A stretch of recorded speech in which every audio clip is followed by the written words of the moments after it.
to spend some time with your subjects or with the people you're photographing, to get them at ease and for them to feel comfortable with you and you to feel comfortable with them. Otherwise, the magic just doesn't happen. I really like your socks as well. Yeah, that's it. I think they're cracking. The people here are so interesting, really fascinating. I've never met anyone like them before. It's like it's its own sort of little world. I'm a famous art dealer. Oh, are you? And famous in the fashion world. Oh, wow. It's quite a unique opportunity to be able to meet people like this, and I think that's what I want to get out of this, rather than sort of running around thinking, oh my God, what am I going to do now, what am I going to do now? So yeah, that was my plan. Liz, a box office assistant, has never taken photographs at an event before. I don't really know what I'm doing, so I'm just kind of trying to work instinctually, and to not take photographs that I think the judges will like or that other people will like. I'm trying to take photographs that I find interesting. Liz has only recently discovered her love of photography since recovering from alcoholism. With my sobriety has come a new lease of life, and my attitude to life has changed 180 degrees. Doing this competition is perfect with that. I couldn't have done this 5 years ago. No way could I have done this 5 years ago. I love horses. I just kind of got down here to try and get a different angle of the horse's mouth, and then I saw all these feet and think, that could be interesting. I think I should go and take some pictures of more people, because I'm kind of lacking in that area. With the match about to start, it's time for Ed to get the big gun out.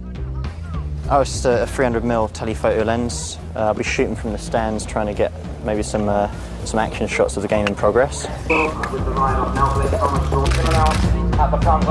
I don't think Ed is pushing any boundaries. The photos I've seen that he's taken just seem really generic. Last week the judges said that he was lacking imagination, and I don't think he's taken that on board this week. But Ed spotted something he thinks could help swing the judges his way. That's ridiculous, right? I mean, it's kind of normal, it's like a stand, but then it's in the middle of nowhere, it's overgrown, and yet it's for the general public to watch the polo, and there's kind of no one here, so. I thought in that one shot I could say a lot about the nature of polo on a class sort of level, rather than the reportage images I made that day. And it's Pancho Moreno with a colossal hit. Great play from Pancho. I quite want to have a look inside the royal box. That'd be quite fun. Hello. I was wondering if I could come and have a look inside. Should I be allowed? I am so cold and so wet, and this is sort of my first polo experience.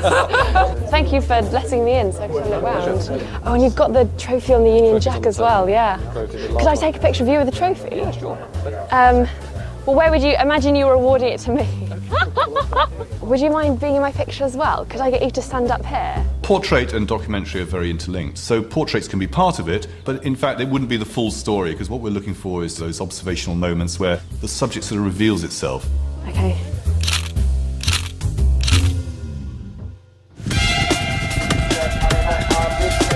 With the polo coming to an end, the photographers have one last chance to get the perfect shot. I'm keeping my eye on Ed, because just how he's set up, he looks suspicious, and I could probably use him without him knowing. Yeah, I got it. I think the hard part for me now is I've got a lot of different shots, so it'll just be a matter of trying to look at them all and think, for one shot, what really, what image really sings. Some of the shots felt really good, and I'm kind of hoping that it's that feeling that you get when you take a shot. It's like your brain or your heart knows that it's a good one, because you take a shot and you think, yeah. Do you want to lie on the bonnet for me? I've really enjoyed it, and I've coped, and it's documentary, but it's been fun. That is wonderful. I've really surprised myself with that. Amazing.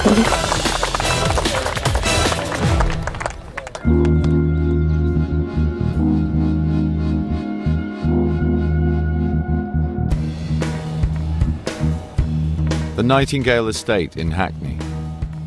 It's time for an assignment that will test the photographer's ability to immerse themselves in a subject. I think the main challenge for this Hackney assignment is the chance they actually have to get a grip on the issues that are happening on the estate. I think that's going to be quite hard. They're going to have to be really aware and have their antennae out. The assignment will run over 2 days. On the first day, the photographers have time to build contacts, with no photography allowed. On the second day, they will take their pictures of life in the estate. Well, the estate that they've gone to is not an estate I know personally, so I want to learn through their photographs what the situation is there, whether it's a tense place, whether it's regenerating. I'm looking to actually learn from their experience of going in. Situated in the heart of the Murder Mile, the estate was once considered one of the most violent places to live in London. Seems all right so far. There's some pretty expensive cars around. But in the past 10 years, £150 million has been spent rebuilding the community. None of the buildings look particularly run down, do they? No. You get the odd corner, but it looks pretty neat. I think the Hackney assignment's a very tough assignment. I think they've got to get behind the surface of life, and that's a whole different skill and a very, very difficult one. Ed and Aaron's first stop is the Pensioners' Lunch Club, which serves up hot meals for the residents of the estate. Basically, I just wanted to ask you if there are any kind of young families living here that maybe wouldn't mind being photographed tomorrow. Yeah, we have a young family. Really? That's fantastic. Okay, excellent. What I really wanted to do was represent the real vibe of the estate, which is often a lot of families. I just wanted to go into people's homes, because by photographing in someone's home, you can sort of say a lot about them as well, just by their surroundings. I knew when I came here today that Ed wanted to photograph people, and I knew that I didn't. Aaron thinks he's found the perfect location for tomorrow's shoot, the estate's recycling project.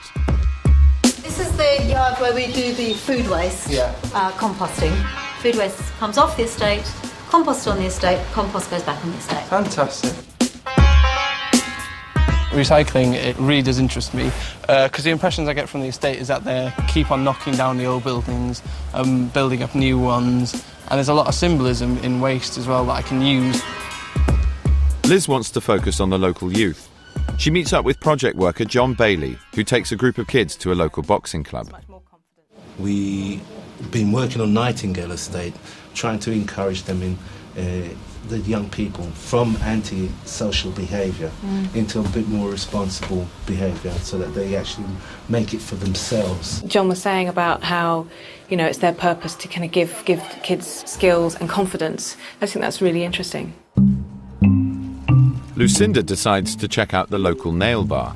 I've never sort of had beautiful nails before, so I'm quite looking forward to it. It makes me think of a sort of David Lynch film, the way that they almost look like surgeons. It's very peaceful inside, it's very quiet. I could sort of make it into a photograph that reflected my style of photography, even though it was a documentary image. Maybe create something quite romantic.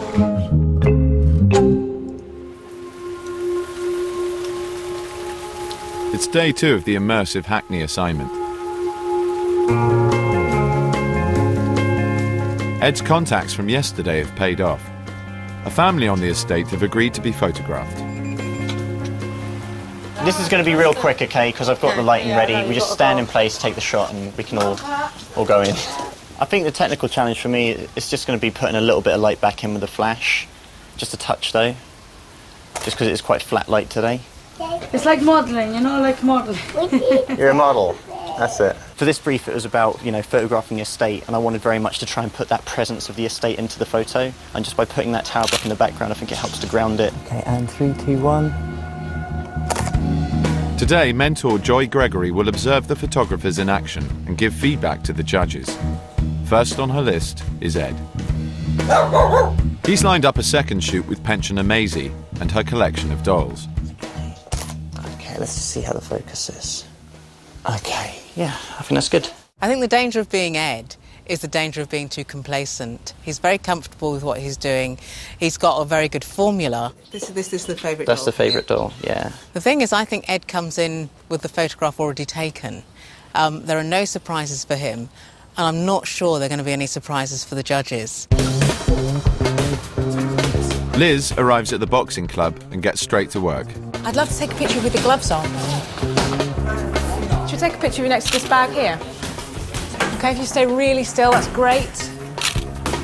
If you look